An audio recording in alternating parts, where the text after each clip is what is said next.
नमस्कार, मैं सर्वेश कुमार और आप देख रहे हैं स्वाभिमान टीवी। हम इस वक्त मौजूद हैं खुशलोक हॉस्पिटल में और हमारे साथ इस वक्त जो आईएमए के नवागत प्रेसिडेंट हमारे साथ इस वक्त मौजूद हैं, विनोद पागरानी जी।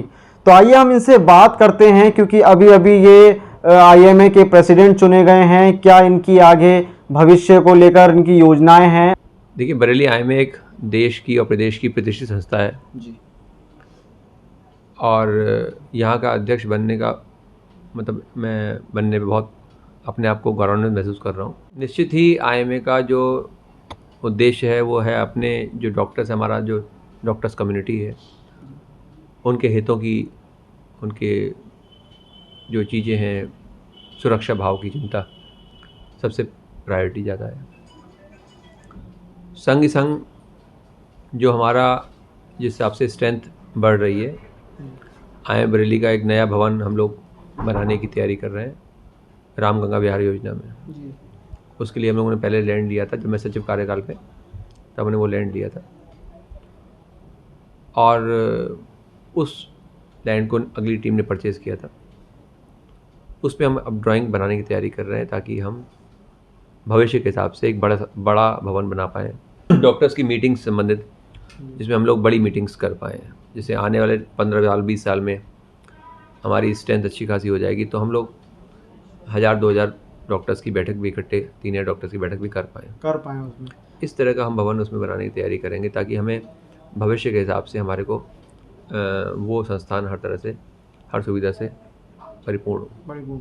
सर, मेरा एक सवाल और है कि आईएमए के अभी आप प्रेसिडेंट चुने गए हैं, तो क्या लगता है आपको आईएमए में जो ब्लड बैंक की सुविधा है वो जैसे गरीबों को आसानी से उपलब्ध नहीं हो पाता है, उसके लिए सर क्या कर रही है आईएमए? ठीक, ऐसा है, जो आईएमए संस्था का जो ब्लड बैंक है वो हमारा गौरव है, हमारा प्राइड है। जो हमारी ब्लड बैंक है वो देश की, प्रदेश की प्रतिष्ठित ब्लड बैंक है और इतना हाई क्वालिटी ब्लड प्रदेश में और देश में कम ब्लड बैंक में मिल रहा है। न्यूक्लिक एसिड टेस्ट बोलते हैं उसे, जिसमें हम लोग HIV, HBsAg, HCV जैसा संक्रमण है बहुत ही अर्ली स्टेज पे डिटेक्ट कर लेते हैं, जो रूटीनली डिटेक्ट नहीं हो पाता। इससे हम लोग अब तक कई हज़ार लोगों की ये संक्रमण रोक पाए, कितने लोगों का जीवन बच पाया है। लगातार जो हम ब्लड दे रहे हैं, बहुत जो हमारा चार्जेस है हमारे एक्सचेंज करने के लिए वो बहुत कम है, गवर्नमेंट अप्रूव्ड रेट्स के हिसाब से कर रहे हैं। तो ऑलमोस्ट ये संस्था जो हमारी चैरिटेबल संस्था है, जो चैरिटेबल तरीके से वर्क कर रही है। तो सर, गरीबों के लिए किस प्रकार मैं उस बात पे आ रहा हूँ। देखिए, इंसान का रक्त किसी को चढ़ाना है तो इंसान का रक्त ही चाहिए। हमारा उद्देश्य ये है कि आज अगर कोई मरीज़ अस्पताल में भर्ती है, उसके परिजनों को ब्लड की ज़रूरत है, तो वो अगर आईएमए ब्लड बैंक पहुँचे तो उसे बगैर रक्त दिए रक्त मिल जाए, ये हमारी कोशिश है। अच्छा प्रयास मेरे ख्याल से साबित होने वाला है। तो वो संभव कब है? वो संभव तब है जब रक्तदाता बढ़ जाए, स्वैच्छिक रक्तदाता बढ़ जाए। तो जैसे हम लगातार इस पर कैंपेन भी चलाते हैं। 1 अक्टूबर को राष्ट्रीय स्वैच्छिक रक्तदान दिवस भी है। तो आपके माध्यम से और मीडिया के माध्यम से अगर समाज जागरूक हो और स्वैच्छिक रक्तदान बढ़ जाए तो वो रक्तदान हमें करना क्या है, वो तो हमें देना है, तो हमें किसी के एक्सचेंज की ज़रूरत थोड़ी है। तो जितना स्वैच्छिक रक्तदान बढ़ेगा उतना ही जो ब्लड ट्रांसफ्यूजन होगा इमरजेंसी केस में किसी को एक्सचेंज नहीं देना पड़ेगा। तो ये हमारा टारगेट है।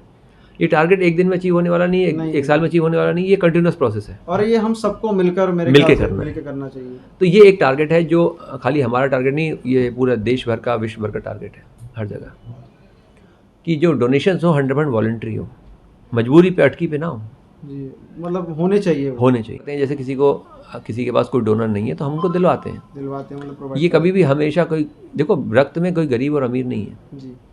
जैसे आपने कहा गरीब को रक्त मिल जाए, गरीब का या अमीर को रक्त के बदले रक्त मिल पा रहा है, अगर उसके पास देने वाला कोई नहीं है तो चाहे वो अमीर है चाहे गरीब है, उसे हम रक्त दे रहे हैं। रक्त देना चाहिए, हम दे रहे हैं। सभी को समय समय पर डोनेट करते रहना चाहिए, इससे हमारी बॉडी, अगर मान लीजिए कोई मरीज आया वहाँ पर और उसके पास कोई रक्तदाता है ही नहीं तो हम वो रक्त जो लोगों ने डोनेट किया वही रक्त तो दे रहे हैं जी। तो ये लगातार ये प्रोसेस चल रहा है, इसमें गरीबी अमीरी कोई फ़र्क नहीं है और रेट्स हम लोगों ने वैसे बहुत कम रखे हुए हैं। बहुत ही चैरिटेबल फॉर्म में काम कर रही है। संग संग थैलीसीमिया एक अपने आप में जानलेवा रोग है। थैलीसीमिक बच्चों को हम फ्री ब्लड ट्रांसफ्यूजन कर रहे हैं। लगभग 130 बच्चे हमारे रजिस्टर्ड हैं, उस जांच पहचान छूट में करा रहे हैं। लगातार IMA संस्था जैसे वाटर कूलर लगाना, तमाम तरह के सामाजिक कार्य वो कर रही है। और अभी हम लोगों ने ये भी तय करा है, हम और अवेयरनेस कैंपेन चलाएंगे। तो हम जितना सामाजिक हमारा जिम्मेदारी है, हम कोशिश करेंगे कि हम समाज में उतना बेहतर कर पाएँ और IMA की छवि और डॉक्टर की छवि समाज में पहले से और बेहतर हो। सर, छवि को लेकर एक चीज़ हमेशा मन में आती है कि जो झोला छाप डॉक्टर होते हैं वो हमेशा जो अच्छे डॉक्टर्स होते हैं उनकी जो एक जो समाज में रेस्पेक्ट बनी हुई है वो धूमिल करते हैं कहीं ना कहीं, उसको लेकर क्या कहेंगे? ठीक है, मैं कहूँगा कि पहली बात तो जो हर गांव का डॉक्टर झोला छाप नहीं है। गांव में भी कई सारे डॉक्टर्स हैं, डिग्री वाले बैठ रहे हैं, वो सही काम कर रहे हैं। अब प्रॉब्लम क्या है, जब किसी को नॉलेज कम है जी और वो देख रहा है जी अगर वो सही समय पे मरीज को रेफ़र कर दे जी तो उसका लाभ हो जाता है। उस बात को नहीं पकड़ पाए और उन्होंने उसे सही टाइम पे रेफ़र नहीं करा तो उसका नुकसान हो गया। नुकसान भी होता है, सही तो उसमें क्या है, मरीज आने में लेट हो गया या नहीं आ पाया, उसकी मृत्यु हो गई, ऐसा हो सकता है। तो ये देखिए, ये तो अधिकार क्षेत्र एडमिनिस्ट्रेशन का है देखने का। मैं तो ये कहूँगा कि जो सर्विस वो पेरीफेरी पे दे रहे हैं उसमें जितने रिकॉग्नाइज्ड डिग्री वाले हैं उसमें कोई नुकसान बात नहीं है। जो बगैर डिग्री वाले हैं डेफिनेटली उसमें शासन अपना काम करेगा। तो सर, मेरा एक सवाल और है कि प्रदेश सरकार की तरफ से IMA को या अन्य डॉक्टर्स को क्या क्या लाभ हैं या क्या क्या परेशानियां हैं जो मतलब सामने आती रही हैं, या प्रदेश सरकार? देखिए, ऐसा है कि मैं खाली कहूँगा कि ये एक परेशानी क्या है कि जैसे IMA जैसे डॉक्टर्स, हम लोग एक एसोसिएशन है, डॉक्टर्स हॉस्पिटल में बैठता है, मरीज देखता है। सरकार हमें व्यापारी मानती है। सरकार उस जांच पहचान छूट में करा रहे हैं। लगातार IMA संस्था जैसे वाटर कूलर लगाना, तमाम तरह के सामाजिक कार्य वो कर रही है। और अभी हम लोगों ने ये भी तय करा है, हम और अवेयरनेस कैंपेन चलाएंगे। तो हम जितना सामाजिक हमारा जिम्मेदारी है, हम कोशिश करेंगे कि हम समाज में उतना बेहतर कर पाएँ और IMA की छवि और डॉक्टर की छवि समाज में पहले से और बेहतर हो।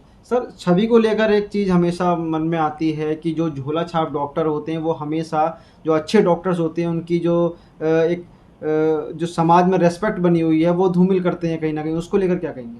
ठीक है, मैं कहूँगा कि पहली बात तो जो हर गांव का डॉक्टर झोला छाप नहीं है। गांव में भी कई सारे डॉक्टर्स हैं, डिग्री वाले बैठ रहे हैं, वो सही काम कर रहे हैं। अब प्रॉब्लम क्या है, जब किसी को नॉलेज कम है और वो देख रहा है अगर वो सही समय पे मरीज को रेफ़र कर दे तो उसका लाभ हो जाता है। दिक्कत कब आती है, जब हमें मरीज उन्होंने देखा, हम हर महीने फ्री बगैर एक्सचेंज के पैसे लिए, बगैर रक्त के बदले रक्त लिए उन बच्चों को चढ़ा रहे हैं। देखिए, ये भी IMA की एक अपने आप में उपलब्धि है कि 130 से ज़्यादा बच्चे बताए रजिस्टर्ड हैं थैलीसीमिया के लिए। हाँ, रजिस्टर्ड हैं, जिसके लिए ब्लड बिना किसी कॉस्ट के दिया जाता रहा है IMA की तरफ से। सर, मेरा एक सवाल और है कि मैं अभी बस इसमें पूरा करूंगा आपको। ये जो रक्त हम दे रहे हैं 130 बच्चों को 190 यूनिट पर मंथ दे रहे हैं, लगभग 2300-2400 यूनिट होता है। लगभग 50 लाख की चैरिटी IMA इसमें कर रहा है हर साल। 50 लाख की चैरिटी हर हाँ, यही खाली थैलीसीमिया बच्चों के लिए। और ना केवल हम रक्त दे रहे हैं, एक तो हम एक्सचेंज नहीं ले रहे हैं, हम चार्ज नहीं ले रहे हैं और निःशुल्क चढ़वा भी रहे हैं।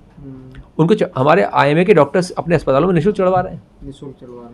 ये एक सिर्फ छोटी सी चैरिटी है। इसके अलावा हम बहुत सारी चैरिटी और कर रहे हैं। लगातार 50,000 लोगों को डॉक्टर क्या नाम है साल में देख रहे हैं निःशुल्क, मतलब बहुत ही 10 रुपये में। वो जब सरकार की तरफ से भी मेडिकल क्षेत्र में कुछ रिबेट मिले ताकि मरीजों का इलाज को सस्ता और हो पाए।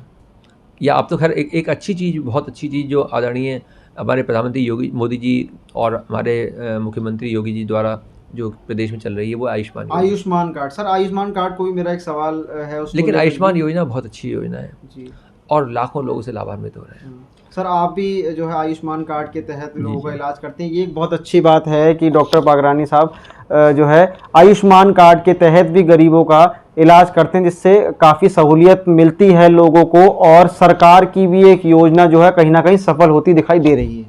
देखिए, बहुत अच्छी योजना है। हमारे यहाँ आयुष्मान का शायद शहर में बहुत ज़्यादा, मतलब कम अस्पताल है जितना ज़्यादा यहाँ पे इलाज हो रहा है। और आयुष्मान योजना से लाखों लोग लाभान्वित हो रहे हैं। लाखों। मरीज का 2-2 लाख रुपए का ऑपरेशन फ्री हो रहा है, आ रहा है, घुटना फ्री बदलवा रहा है, कूलर फ्री बदलवा रहा है, पित्ते की पथरी का ऑपरेशन हो रहा है, आईसीयू का इलाज हो रहा है। उसमें रेट्स भी रिवाइज कर दिए। रेट भी रिवाइज। पहले कुछ रेट्स कम थे तो वहाँ पे कुछ पैकेजेस में कष्ट था, लेकिन अब वो सरकार ने बहुत अच्छे पैकेजेस कर दिए हैं, मतलब कंफर्टेबल पैकेजेस कर दिए कंफर्टेबल जो जिसमें इलाज हो पाए। इलाज हो पाए। तो सरकार की ये बहुत अच्छी योजना है जिसमें गरीब मरीज को सस्ता इलाज, फ्री इलाज मिल पा रहा है।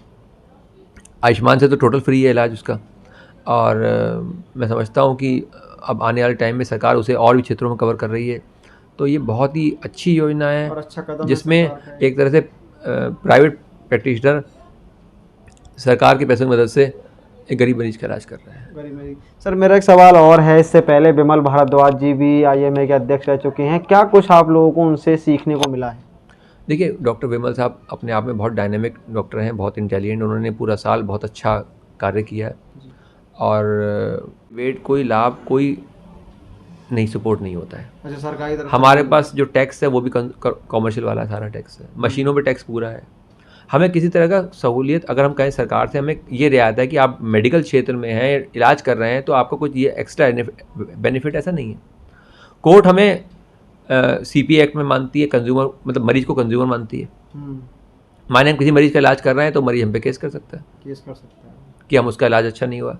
तो वहाँ जब रिलेशन कोर्ट ने कंज्यूमर वाला कर दिया, ठीक है ना, जब सरकार ने हमें कहीं उस बात की ये रिबेट नहीं है कि आप मेडिकल क्षेत्र में तो आपको ये एक्स्ट्रा एडवांटेज है, एक्स्ट्रा लेकिन हमारा प्रोफेशन ऐसा है जिसमें हमें चैरिटी करनी है। चैरिटी करनी है। हमारे पास मरीज ऐसा आ रहा है जो मजबूर है, उसके पास पैसे नहीं है इलाज करने, वहाँ हमें समझना है, हमें इमोशनल हमें भाव उसमें है हमारा। तो ये बड़ा ही आप समझ सकते हैं कैसी स्थिति है हमारी कि सरकार की तरफ से भी मतलब हम बस ये कहें स्वास्थ्य है आपका। स्वास्थ्य है। बरेली से मैं सर्वेश कुमार, स्वाभिमान टीवी के लिए।